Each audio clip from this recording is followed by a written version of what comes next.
Hey all my foodie friends and family, I hope you're doing well today. I am. We're going to do a recipe today with some poached chicken and some sauteed veggies and pasta. Absolutely delicious, and using a bunch of leftovers that you might just have in your fridge. In a saute pan, I'm adding 2 tablespoons of oil. I previously used this saute pan to saute the vegetables that I'm using in this recipe, in case you're wondering why there's little brown bits on the bottom. I've got 2 chicken breasts that I'm using that I poached in some water. I'm giving you the recipe at the end of this recipe on how to poach a chicken in case you wanted to know. You could certainly use drumsticks if you wanted. You could use the dark meat, you could use chicken wings, you can use any part of the chicken that you like.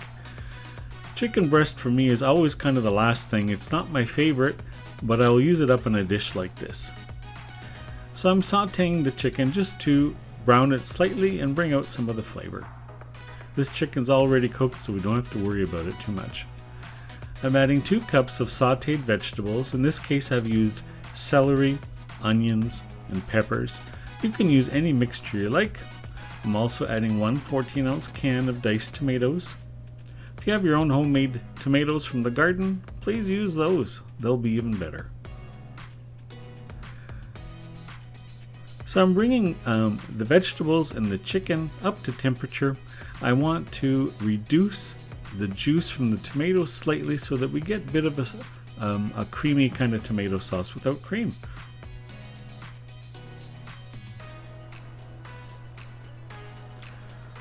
So there it is, bubbling away. The sauce is reducing and it's starting to look very yummy. I wish I had some of that right now. I'm really actually kind of starving. I have to go have lunch after this.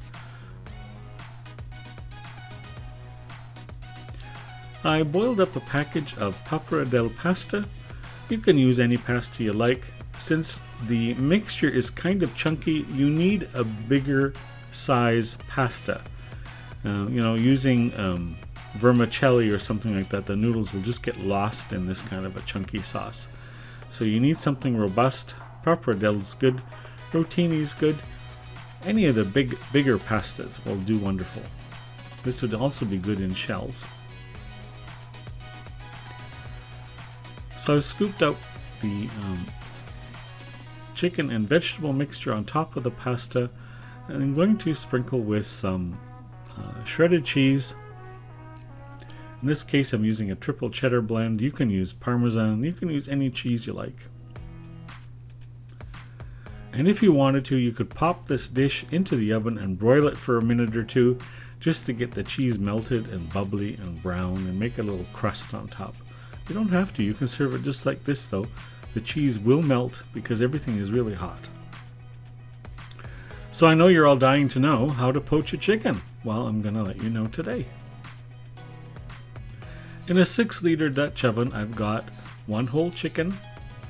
I've got about 10 peppercorns and about 6 liters of water and a teaspoon of salt. I buy whole chickens when they're on sale, and this is usually what I end up doing is I'm making stock or roasting them or cutting them into pieces. It's all good. I'm adding 1 onion that I've cut the root off of, and 1 carrot that I've done the same. I've cut the stem off of that. And I'm adding 2 stalks of celery. If you happen to have the leaves at the top of your celery, please use that. They add a lot of flavor. So you bring that up to a simmer and you'll get some foam.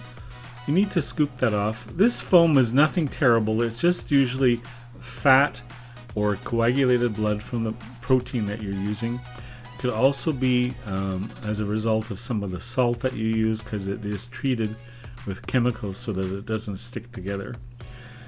But just skim that off. You might have to do this a couple of times during the cooking cycle. This will take about 45 minutes to an hour, hour and a half, depending on how big your chicken is. The key here is to keep it low and slow. Don't boil it or else you're going to get a very cloudy stock. If you keep it simmering lightly with bubbles happening every now and then, you'll end up with a very clear looking stock. Absolutely delicious looking. So that's how you cook a chicken in water. If you like the recipes, I'd love it if you'd subscribe to the channel. I'd just love to have more of you here with me. Thanks for stopping by for some more recipes that warm your soul and mine too. We'll see you next time.